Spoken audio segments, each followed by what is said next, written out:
Going live, and you're live. That's what tells me. What's up, everyone? Aaron Nagler here with Cheesehead TV, coming to you live from soon-to-be Cheesehead TV Content Central. Right now, it's just a blank wall with a hole in it.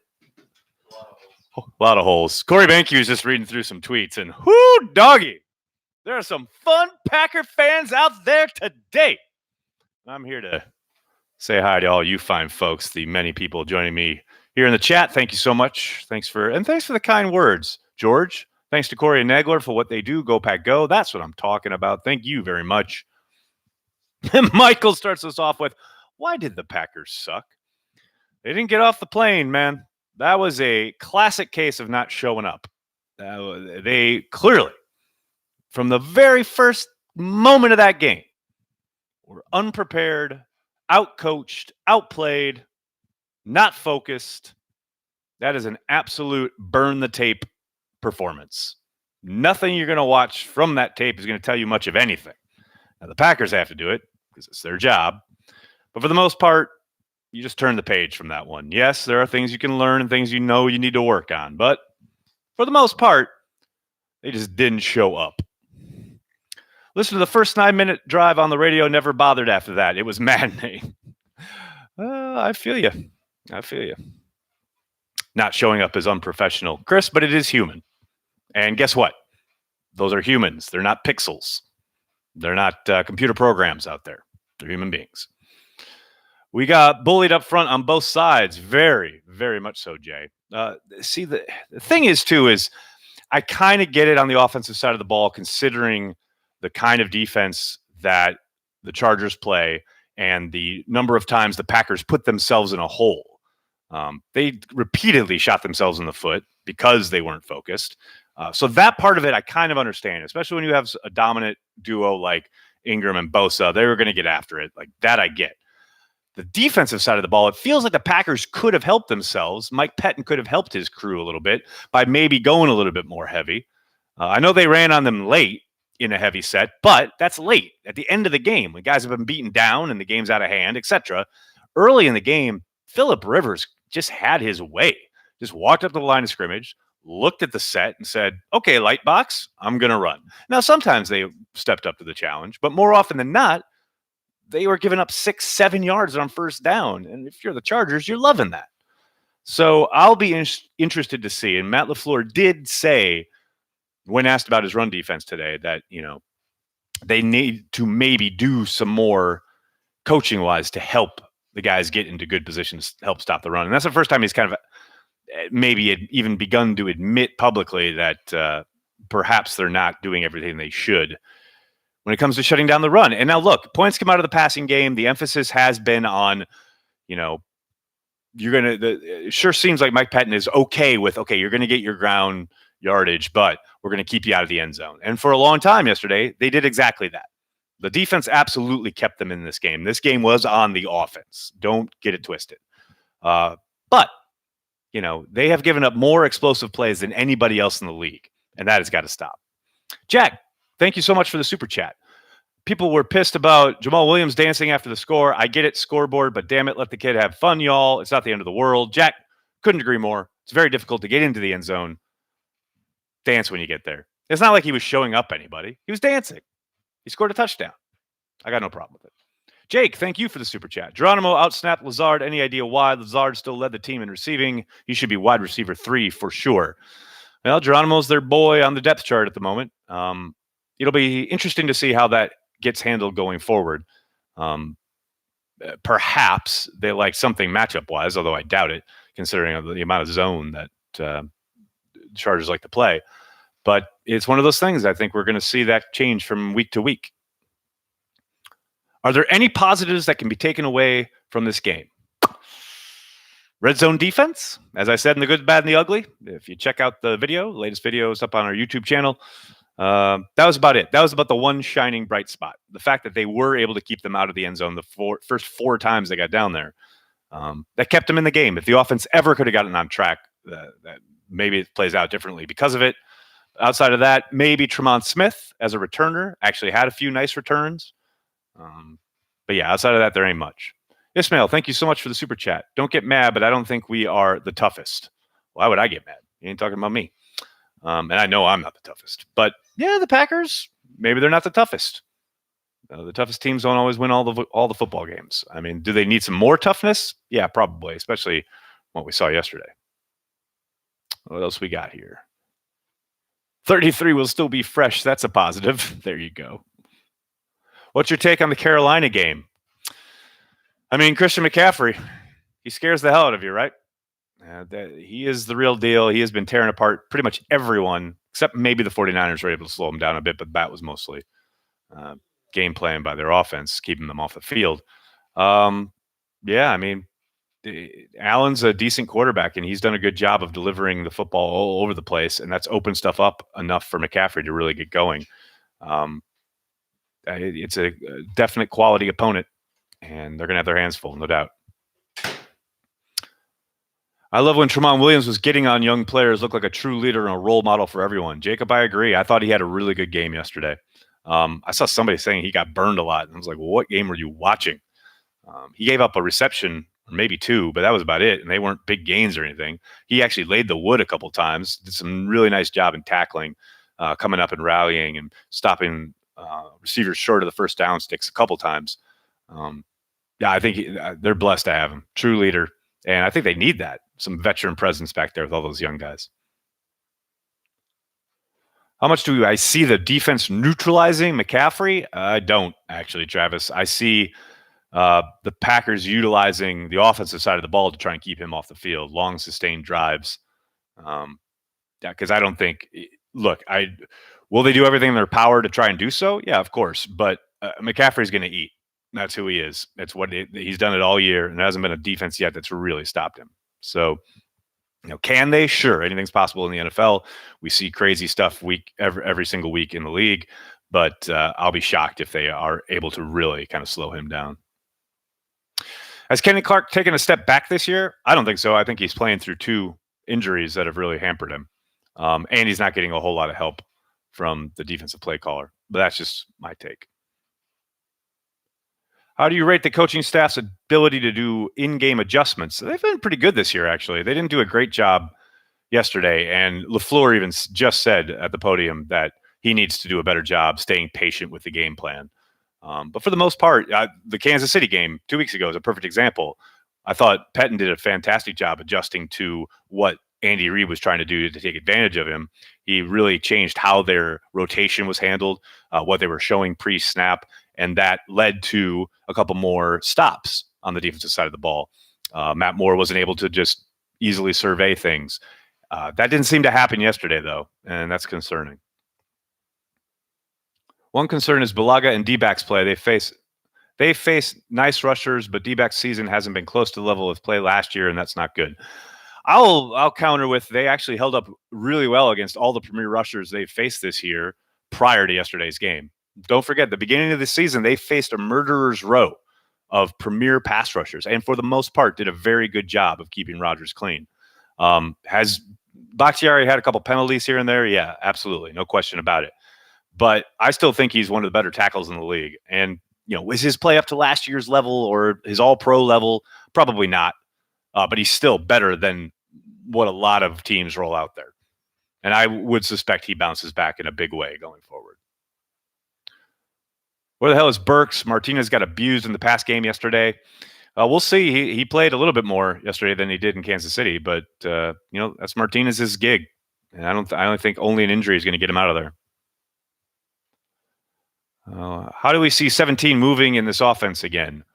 Well, Dan, you got to remember this was a very specific type of defense that they were working against. So they had lots of short stuff, lots of stuff across the middle, crossers, etc. He won't be utilized that way, week to week. I think this was very specific to a defense that plays a lot of 3 deep, 4 under, keep everything in front of you. So they were trying to dink and dunk with Devontae underneath. Hans, thank you so much for the super chat. I think we could have done without those 2 shots downfield on third down. That little slant with Vitale they ran last week would have been perfect. Yeah. If you're talking about the angle route, that's really specifically tried to, you design those, you call those against man coverage and or heavy pressure. those are two things that, the Chargers weren't doing a whole lot of. That said, I get what you're saying as far as the, taking the big shots on third down. Rodgers is trying to generate a play there, especially on a day where they weren't able to get anything going. It's hard for me to kill him for either one of those. Wish the trade deadline was this week. Yeah, lots of people do. People have been crying for the NFL to push back the trade deadline forever. I think it would make things a little bit more interesting / exciting, but the owners don't want to do that. Why to go away from the running backs in the passing game that would have been so productive? Again, Joel, I think it's kind of game plan specific to the opponent. The type of defense they play. The best way to get teams out of that shell, that 3-deep shell. This is what Seattle used to do back in the day. It's what Gus Bradley runs. The best way to get a team out of that is to run it and run it effectively. And the Packers actually did a good job of that. They just kept shooting themselves in the foot with penalty after penalty, whether it was holding, whether it was false starts, whether it was delay of games. They kept putting themselves, especially in the first half, way behind the sticks so that they had to get to their back on track menu rather than run the football. So, I get the, wanting. I saw somebody asking about where were the screens. Well, they ran a couple of screens, but again, with a team playing the type of defense the Chargers play, the all eyes are front. They're keeping everything in front of them. So yeah, fine. You run a screen and maybe you get past Bosa and Ingram, but then there's still like 6-7 dudes waiting for you. Screens are designed to take advantage of heavy pressure, or at least, some kind of blitz. And that's not, they faced the fewest amount of rushers ever, all season long, throughout the entire league, any quarterback. That was yesterday. They sent an extra man one time. So, screens, angle routes, all that stuff, that really doesn't help you. These games happen annually. Get it out of the way now. Yeah, and I thought it was Mike McCarthy the whole time. But yeah, this was definitely the fart in the middle of church. That's what this game was. And hopefully that's the last time that happens this season. Z owned his mistake like a man and put it on himself. Wish everyone would stop trying to make him a victim. That sounds like a political statement there, Jake. I don't think anyone's making him a victim. People are pointing out the regressive / ridiculously absurd laws in Wisconsin, but those are two separate issues. How great thou fart. Yeah, nice. Bolt fan here. You met a desperate team. Tony, yeah, I think there's definitely some of that. LaFleur mentioned it today in his press conference. Look, your Bolts are a talented team. There is a lot of talent there. When I was doing my preview post for Friday, I kept looking at, the tape and looking at the numbers, and you think, this is a team that has lost a ton of games, kind of down at the wire. Obviously, the Tennessee game is the one that'll probably go down in infamy, that fumble on the goal line. But man, they've been in every game, and they've gotten a little healthier now. And yeah, it's no shame in the fact that they were desperate. They needed a win, piled up a bunch of losses. Probably should have lost that Chicago game if they had a kicker. So yeah, they were desperate for a win, and they certainly brought everything to bear on the Packers yesterday. Gregory, nothing is fucked here, dude. I couldn't agree more. The dude abides. Blake Martinez was bad. Thank you, GZ Baby 43. Why didn't we sign Amos to play linebacker? Let safeties be safeties and linebackers be linebackers. Mark, they actually did sign him to be a number of different things. Still believe Kenny Clark can man the middle? Yeah, of course I do. Kenny Clark is a really good football player who's playing through 2 significant injuries. How many times do I have to say it? And then if he wasn't out there, y'all be like, oh, he's soft. Ridiculous. Can the O-line be fixed? Yeah, it can be fixed. Absolutely. It cannot have to face 2 amazing rushers who are able to tee off on 2nd and 3rd and long every single play. That'll go a long way to fixing the O-line. The O-line was so good for a month, and then they have a horrible game, and you guys are like, oh, they're terrible. They need to be fixed. They're still very good. They're still very talented. They had a bad game. Relax. Green is gone for the year, right? If you're speaking about Raven Green, not necessarily. They still have one designation from IR that they can bring back. One guy can be brought back off of IR. The mystery is we don't know the severity of his injury. When these guys go on IR, we don't get any kind of medical information as far as, okay, yeah, he's not going to be ready till the summer, or, there are reports of, a significant injury, etc. But, could he be ready by December? It's possible. And then would they use the designation on him to bring him back? If they feel like that's the one realistic, attempt that they could make as far as getting somebody back off IR. I don't even know who else they would look at. Maybe Lane Taylor, but we'll see.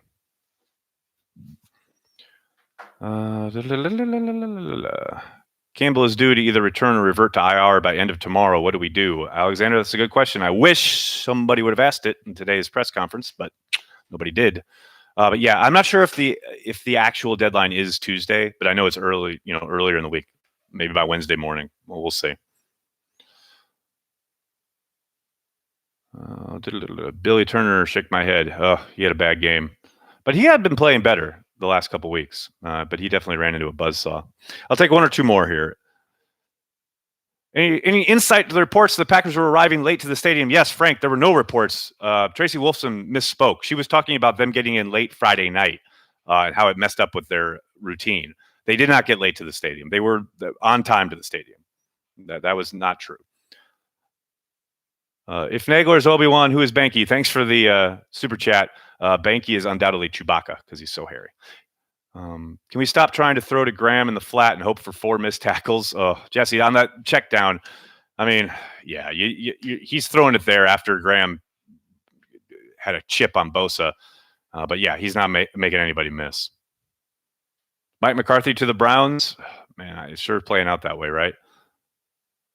They were out late partying is how I interpreted it. Everyone's saying that, but we have no evidence of that. No one really knows. I mean, I don't think they were.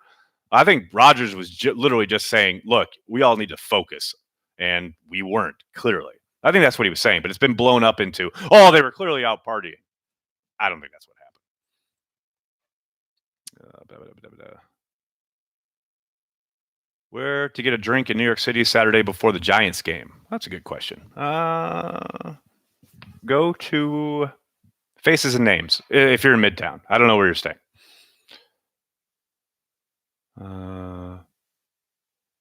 What's the positive thing to take from this Packers loss? No major injuries? How's that? All right. I'm going to have to go. Thank you so much for all the questions. I'm sorry if I couldn't get to yours. 388 of you on this fine Monday afternoon. Hey, Packers had to lose eventually. We weren't going to run the table to the end zone, to the touchdown, to the Super Bowl. So get the loss out of the way, reset. And remember, when you're going to go 12-4, you got to lose 4 games. Hit like, hit subscribe, tell your friends, tell your family. Cheesehead TV, we're devoted to Green Bay Packers fans worldwide. If you like what we do, please consider giving us $5 a month on our Patreon, patreon.com/cheeseheadtv. It supports everything we do, our YouTube channel, all of our social efforts, everything on the website, all of our content. It means a whole lot to us, and there are a whole bunch of you already doing so, and I thank you.